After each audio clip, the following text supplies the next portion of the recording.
Kandahar Giants Chapter 5, The Anunnaki. The Anunnaki are a group of deities of the ancient Sumerians, Akkadians, Assyrians, and Babylonians. In the earliest Sumerian writings, which come from the post-Akkadian period, the Anunnaki are deities in the pantheon. The oldest written group of gods before the Bible in Mesopotamia that means land between the Tigris and Euphrates rivers. These stories came or translated from the ancient cuneiform text in the clay tablets discovered in the area in the mid-1800s. Today it is in Baghdad in Iraq. The same area where the story of the Great Flood, Epic of Gilgamesh, Abraham from the Hebrew Bible came from, and later in Babylon, the Anunnaki came from the planet Nibiru. A planet that is in orbit through our solar system that passes near our planet every 3,600 years or so. As the story goes, their planet Nibiru's atmosphere was failing, so they dispatched scientists to Earth to collect gold to be ionized in their atmosphere to protect it from solar radiation. The Anunnaki were large people, what humans called giants, as were the workers they brought with them. The Anunnaki worker giants rebelled and were all killed as they tried to take over the spaceports. This was over 150,000 years ago. The Anunnakis then genetically modified pre-human apes to work the mines. These pre-humans evolved into the people of Earth today. Chapter 4 ended with Major Dayton and Chase trying to find the opening of the cave that they came from. Darkness quickly began to set in as the sun lowered on the backside of the mountains that surrounded the valley. The two men decided to stop walking in circles and bed down for the night and try again in the morning. They flopped down, each man against his own tree with their packs behind them. As the sun set behind the mountain range, the air chilled and it was suddenly very cold.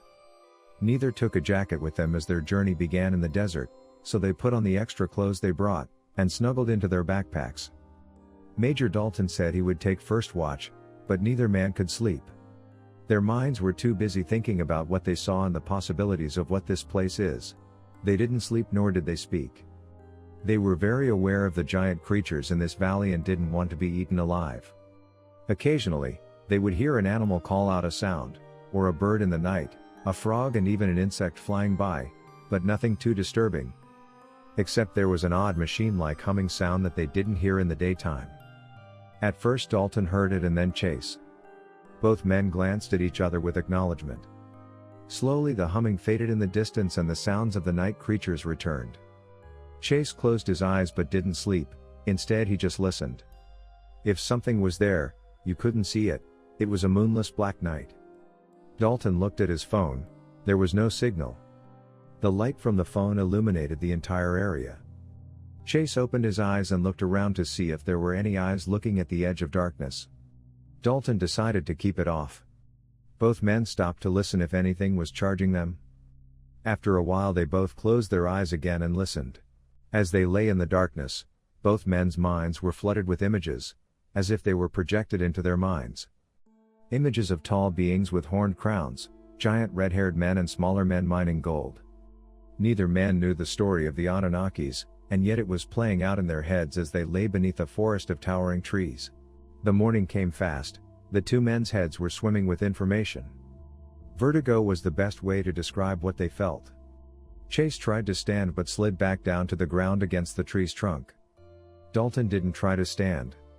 Beside them in the morning mist, stood a very tall woman that gazed down on them with some interest.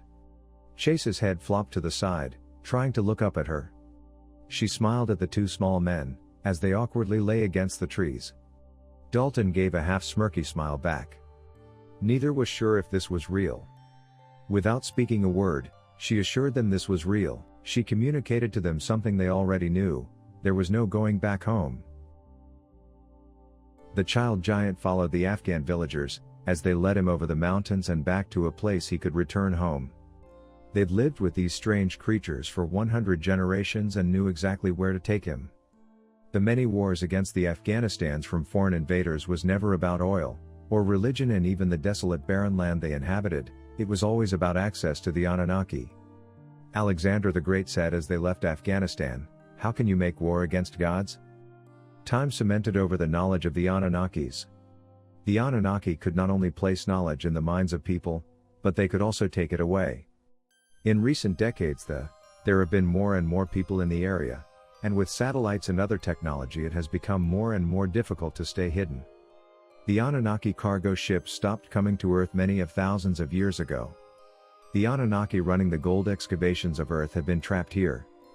No matter how advanced the Anunnaki were, human population was just too overwhelming, and it was easier to just hide. The Anunnaki could control people in small groups, but the planet is in the billions now. They knew they could never fight back the human hordes. The Anunnaki people were not immortal, but lived so long, it only seemed like forever. A decision was made that they would have to make an alliance with the most powerful of the humans, just for their own survival. The eye in pyramids printed on the United States, money is the bond between the Anunnaki and their human partners. It is the eye of the Anunnaki above a ziggurat.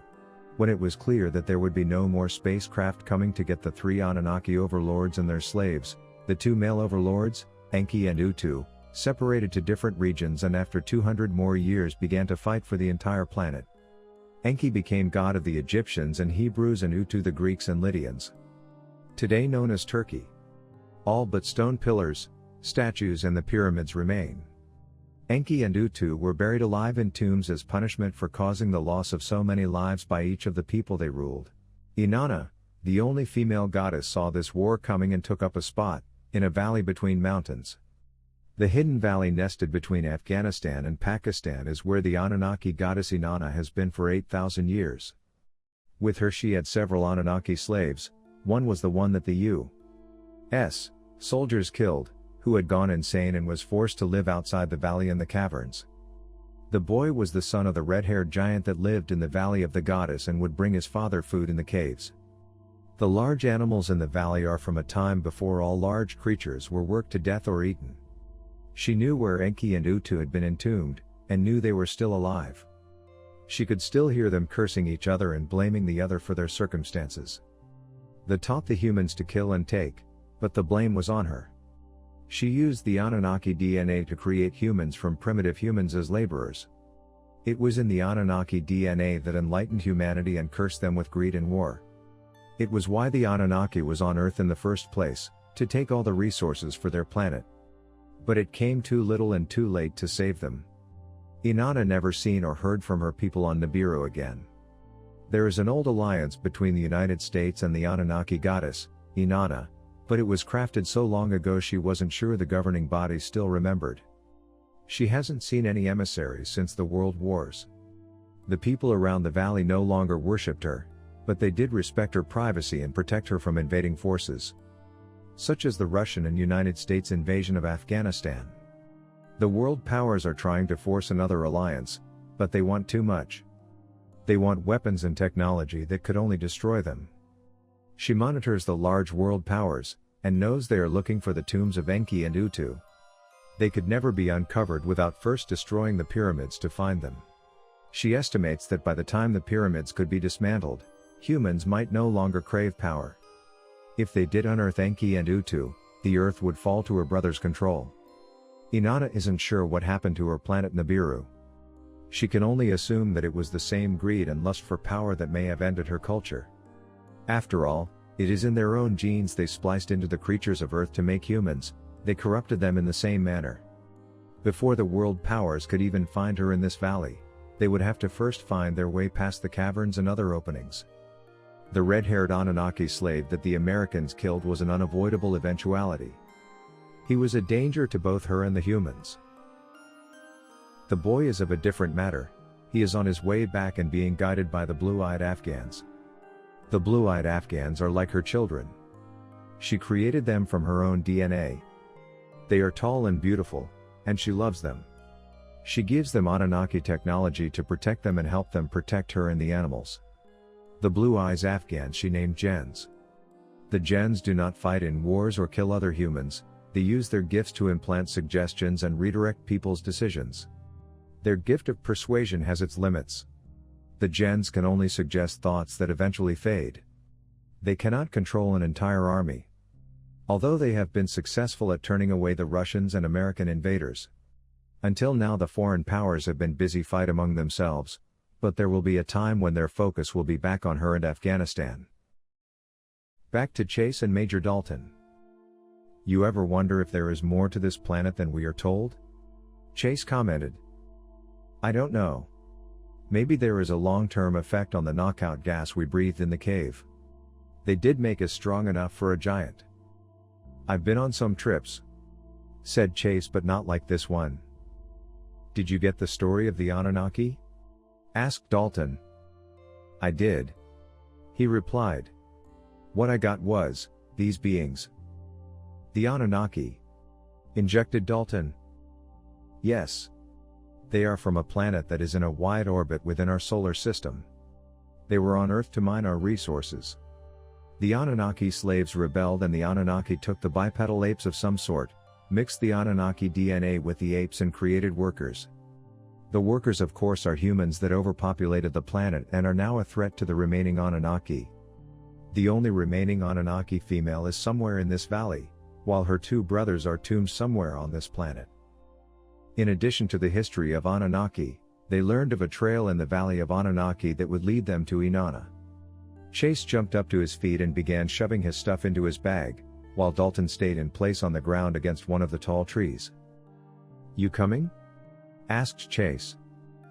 Dalton let out a labored sigh and made a grunt as he stood. Well, let's get this sci-fi moment over with, then we can make up a lie to tell command. Chase just chuckled. The first contact. The two men followed the trail that led to Inanna, the Anunnaki female. Dalton was a 6'1" tall soldier as Chase was just under 6 feet tall. Inanna stood right at 10 feet tall, almost twice their height. The two men was awestruck to see a person that was a clear 4 feet taller than them. She didn't exactly look like a human female. She did have 6 fingers on each hand like the giant that was killed at the cave entrance and was taller than the red-haired giant. She knew what they were thinking and added that the people thing that was killed was a Anunnaki slave and they were slightly smaller in height. And like humans were created from the Anunnaki DNA strain. Ah, so you can read our minds too. Wonderful. Chase commented. We wouldn't insult you if we spoke with sound so my partner can understand me? She nodded and they heard her say yes in their heads. What will you do with us? Dalton asked. She said, I need human representation to speak on my behalf to your leaders. I can't keep warning off invasions to this land without it someday escalating into something worse. In the past, we made an arrangement that involved me giving up knowledge of our technology for a promise not to enter this land. It worked well for a while, but greed overtook your leaders and they wanted too much. They wanted weapons. I erased all memory of me and someone in your government followed an anomaly in your records that led them back here. The United States attacked Afghanistan looking for me. Just as the Russians did. If Ott, the red-haired giant you killed, and that's not his actual name, didn't attack your people you would not be here today. He was an Anunnaki slave that went insane and ran away to the cavern system making it impossible to find him. What about the boy? Asked Dalton. The child feels sorry for Ott and would leave him food. She replied. Ott is very dangerous, but he is gentle with the child. Inanna told them. So, you can telepathically speak to us, and hear our replies from inside our head? Said Chase. That is correct. She replied. But Dalton and I cannot talk to each other using this method? She just smiled. If you agree to help me, I think we can set that up. And if we don't agree? Asked Dalton. I'll simply wipe your memories and send you on your way. She answered. Ah. He replied. I can only speak for myself. Interjected Chase. I will agree to help you. Major Dalton thought for a moment and also agreed to be Inanna's envoy. You couldn't very well have a 10-foot tall woman with 12 fingers, and an oddly shaped head address the nation's leaders. The religious ones would see her as a devil, and the atheists would see her and instantly turn religious and see her also as the devil. With her ability to read minds it was impossible to deceive. She would address every thought as you were having it. Of course, she also had the ability to wipe your memory of thoughts that wasn't in her best interest. Humans were small children to her. She said she wasn't immortal but her people did live for a very long time. Chase and Major Dalton spent the next 2 days listening to her and what she was willing to offer the United States government and what she expected them to do with it. She wiped out the memory of her ability to communicate without speaking and her ability to listen to their thoughts. The government wouldn't trust the two men if they thought they were being controlled in any way. Right off the bat, they made it clear to the president that in no way were weapons going to be given or any technology that weapons could be made from. She offered clean energy, medicines and how to end world hunger.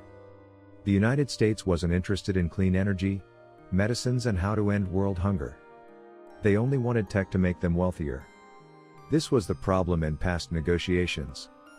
Then they thought they could just take what they wanted. She wiped a lot of politicians' memories before they struck a deal. Meanwhile, Inanna saw the Russians still searching for her brothers and recently they found the burial spots and are in the process of unearthing them. Inanna knew if humans brought these Anunnaki men back into the world, they would deceive and rule over the earth. But first, they would come looking for her and the technology she's hidden away for thousands of years. She needed to retrieve Ott from the Americans. He's the only one her two brothers were afraid of. In Ott's prime, he was a great warrior that no Anunnaki could best. With no one to fight, he slowly went mad on Earth and Inanna had to keep him separated. Inanna asked the two men to first retrieve Ott's body, bring it back so she can examine him for recovery. Before the two men could ask, a small flying pod appeared just above them. She programmed the ship and the two men's memories with flight instructions and destination. Already on board the ship was a regular human-sized Gen to assist them. Inanna taught her Gen every Earth language she thought they needed. His name was Marcus, after the Roman Emperor Marcus Aurelius. Right off the bat, they made it clear to the president that in no way were weapons going to be given or any technology that weapons could be made from. She offered clean energy, medicines and how to end world hunger. The United States wasn't interested in clean energy, medicines and how to end world hunger. They only wanted tech to make them wealthier. This was the problem in past negotiations. Then they thought they could just take what they wanted. She wiped a lot of politicians' memories before they struck a deal. The plan would be simple. Fly in fast, take the bodies from the most secure location on Earth and fly back. Mocked Major Dalton. I've been thinking about that. I've only been there a couple of times. The last time was to give my report directly to the top and then watch as they examine the body. The man he killed was also there. Maybe we should bring them both? Suggested Dalton. Let's see if we can get in first, replied Chase. Even though the two men had the knowledge to fly this small transport craft, they left the flying to Mark. In Virginia, USA, in a nondescript 6-story building, the small craft hovered undetected and scanned the entire complex. It constructed a holographic 3D map. The ship's computer immediately identified the two bodies they were looking for and a scatter array, a name Chase invented, beamed them up to the ship and they were back in the Anunnaki Valley of Giants. Another name Chase made up. I guess it was easy, Dalton murmured. In fact, it wasn't easy. It was far from anything remotely easy. Inanna removed the memory of the mission from the beginning to the end. All that they remembered is they never left the ship and suddenly two dead bodies lay beside them on the ship. What they missed was explosions, guards shooting live rounds at them and a lot of blood, but no one was killed. There were blood-drenched clothes had to be changed, video destroyed. Had they been allowed to keep these memories, it would have affected their next mission. And memories wiped of all the personnel on the compound. Only Mark's memory remained intact. Dalton did notice they were wearing clothes that looked like they were taken from Lost and Found box and an odd bite mark on Dalton's leg that looked to match the Afghan's teeth. Upon returning the two dead bodies, one of the soldiers that was speared through, and the large body of Ott, was placed in clear capsules and Dalton and Chase watched as the tubs filled with a thick smoke. While watching it quickly became aware that their memories were removed. What happened taking the two bodies from the CIA compound was gone. What they did and even if anyone was killed, the two men may never know. Chase thought there are advantages to not knowing. Who knows, they may have done this several times until they retrieved the bodies. The two men must have been thinking the same thing and gave each other an uncomfortable look. Mark. Dalton barked out. How much of our memories were removed? The Afghan just shrugged his shoulders. Were your memories also removed? How would I know this? Mark replied. All three of us may have slept with her, at the same time, dressed as cowboys. Did that happen? Chase asked. The man just shrugged his shoulders again and walked away. Dalton just shook the thought out of his head. There is no sense in trying to think of what we do and don't know. Too much thought on the subject could easily be removed. We may have had this same conversation several times. This could be the first. Seriously, the God Lady could keep us her slaves for many centuries. Wipe our memory, revitalize us and do it again. That Afghan, Mark, he could be hundreds of years old. More with a name like Marcus. Chase mumbled. Inanna entered the room. Both of you are wondering how you can trust me when I can read your minds, remove memories, and rejuvenate your bodies? I have a feeling this might not be the first time we've had the conversation. Answered Dalton. Inanna smiled. It is.